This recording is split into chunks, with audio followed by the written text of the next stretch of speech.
Building SaaS for consumers sounds sexy. Instant signups, viral growth, changing the world. But here's the harsh reality. Most of these businesses fail for the same reason. In this video, I'm going to show you why and reveal the only B2C SaaS strategy I'd ever bet on after starting 6 companies, investing in 224 SaaS startups, and writing 5 books about building life-changing businesses. Before we dig in, it's important to define what we're actually talking about.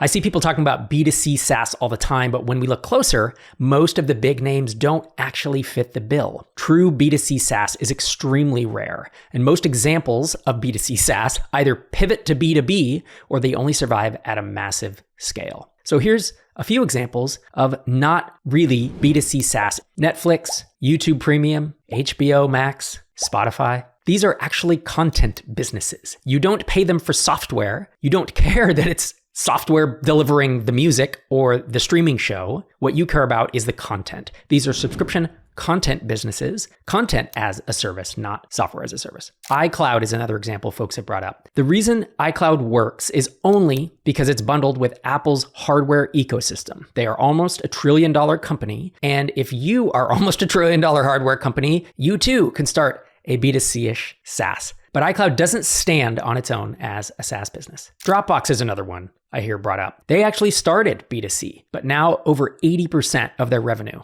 is B2B. And then there's LastPass. It's the same as Dropbox. Co-CEO David Fogno said in a 2025 interview that enterprise makes up 75% of their revenue. So even though you might think on the surface they are B2C, they are actually a B2B company. There are a handful of B2C SaaS examples that I know of. One is YNAB, or You Need a Budget, which is budgeting software and personal finance software for consumers. Todoist is another one. Fitness and sleep trackers are another example, and you can see them selling to consumers and succeeding. Beyond those, there are handful or two that I know of that are true B2C versus the 50,000 plus B2B SaaS apps in the world. So if it's true that B2C SaaS is actually quite rare, why are so many founders still obsessed with building these businesses? And there's a few reasons. One, they see the appeal of a massive user base, right? The idea of millions of potential customers is intoxicating. Another reason is that oftentimes founders have a personal connection, right? Founders want to solve a problem they face themselves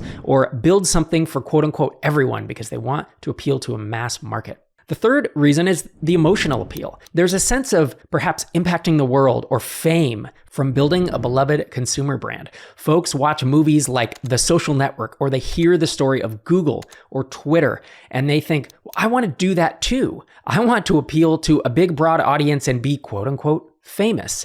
But the fact is that very, very, very few of these succeed. And the last reason is perceived simplicity. You don't have enterprise sales cycles. You don't need to talk to pesky businesses. You don't have to go through procurement processes or red tape. You just launch and you grow like magic. So it's easy to get excited about skipping the B2B or the enterprise headache, but here's the catch.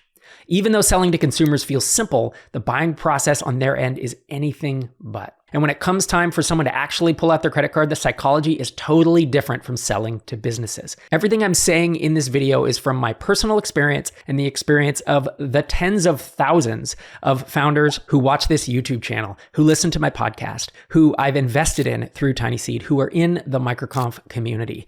Over and over, I see the same sentiment of, I wished I had listened to you sooner, or I'm in B2C and my gosh, this is awful. And those are the sentiments I'm trying to communicate to you here in this video before you make the same mistakes. So let's get back to how consumers make purchase decisions. So in your personal life, a $30 a month subscription is probably something you're going to pause and think about. But for a business, if that subscription will save an hour of time a week, or it'll make a business, I don't know, $100, $200, $300, it's a no-brainer. A $30 expense for a business is a rounding error. They spend more than that on toilet paper in a given week. As consumers, we judge return on investment differently in our personal lives, whereas businesses are much more willing to spend money, so they're much less price sensitive. So let's look at some key metrics to see why B2C SaaS just kind of sucks. The financials suck. Low price points and high price sensitivity mean you need thousands or tens of thousands of users to make any kind of money,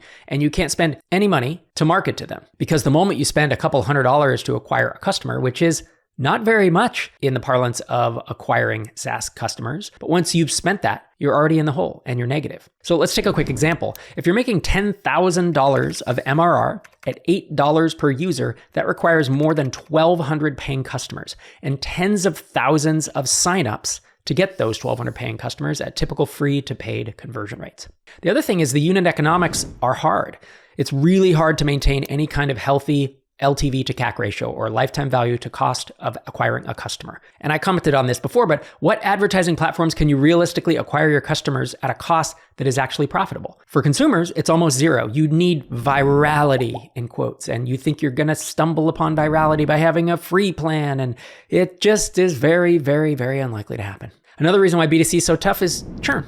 Consumers churn in much higher numbers than businesses do. So I have some rules of thumb for churn. If you're selling into enterprises and doing large contracts, you'll see net negative churn, or 1% monthly churn. If you are selling to maybe small businesses, you might see 2 to 3% churn if you have a healthy business. If you're selling more to prosumers, maybe you'll have 5% churn, 6% churn. And if you're selling to consumers, you can see 10, 15, 20% churn. Even more than that. I've seen B2C businesses with 25% churn. That's not even really a subscription business anymore. It's not a one-time payment, it's a 4-time payment. People are paying you 4 times and then bailing. You're turning over your entire customer base in less than 4 months. It's catastrophic and your business is on fire. And when your churn is that high, you're effectively a leaky bucket. It's so hard to build compounding growth, and you're really likely to plateau pretty early on. So you might be thinking, but there must be some way around this, right? Maybe if I get my marketing just right, or if I go viral, I can beat the odds. So let's look at some of the most common myths that trip up SaaS founders when they're thinking about B2C. I hear and see founders fall for these traps all the time. The first is, if I build it, they will come. And you've heard this before, that's not gonna happen. Distribution and marketing and getting people to care about what you're doing, getting people to your website, getting people to click buy is really, really hard. That's the hardest part. Building the product, especially with AI and no code and all the other advantages you have these days, building the product can be hard, but it isn't the hardest part. The hardest part is getting folks to care. If you build it, they will in fact not come. Another myth is viral growth will save me. True virality is very rare and it's orchestrated. Very, very few apps ever get to the point of having any type of meaningful viral coefficient. And if you think you're going to stumble upon it as your first effort because you built something interesting that you think some consumers will want, you are incorrect, because there are people with more experience than you building B2C apps with a lot of funding who can't find that viral loop. It's very, very difficult. Another myth is low price means faster growth, and it's actually the opposite. Low price means lower revenue per user, higher support load often, higher churn. It's usually going to mean slower growth and early plateaus. The fourth myth is that churn isn't a big deal, but churn is the death of any type of subscription business, especially SaaS. High churn makes scaling nearly impossible. And the last myth I'll mention is, I'll monetize it later. So you want to delay monetization because you want a bunch of consumers to use your product, but realizing that especially if you're bootstrapped or don't have buckets of money in the bank, you have to monetize early because you likely don't have the time and the money to keep an app going for months, years without monetizing it. And just because you're not monetizing it doesn't mean you don't have high churn. People can churn out of free apps, and they do all the time. Consumers are notoriously fickle about these kinds of things.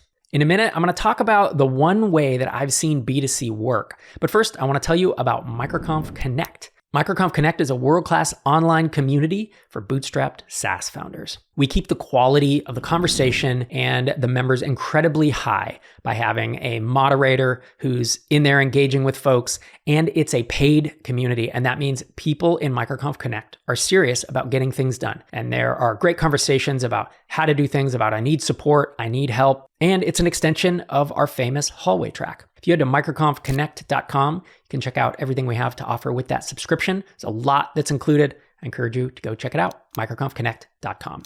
All right, so back to the question. If B2C is really, really hard to make work, and you probably shouldn't try it as your first effort, when does B2C work? When have I seen it work out in the wild for bootstrapped and mostly bootstrapped founders? A case where serving consumers and prosumers works is where you have a dual funnel, or a B to both. And this is where you're serving both businesses and consumers and prosumers. An example of this is Castos, which is podcast hosting. It's where I host Startups for the Rest of Us and the MicroConf podcast. Castos has low-priced tiers for hobbyists and then higher tiers for businesses or podcast networks. The reason this works is that their brand scales from having a lot of users and a lot of folks talk about them online. You get real revenue and stability from your business customers, even if your lower end folks, your consumers and prosumers, may churn at higher rates. But it's nice because it gives you a nice, sustainable, smooth growth curve. One of the drawbacks to going enterprise only, for example, is you might close a big deal this month and then not a big deal next month. And so your growth can be spiky. But having B2Both with a dual funnel can smooth out that growth curve. If you're thinking, all right, Rob, I hear you. Maybe B2C isn't for me, but how do I actually find a B2B SaaS idea that's worth building? If you're thinking that, you should check out this next video. I'll walk you through the 7 ways I've seen founders find an idea worth building. Make sure you're subscribed for more content like this, and thanks for watching.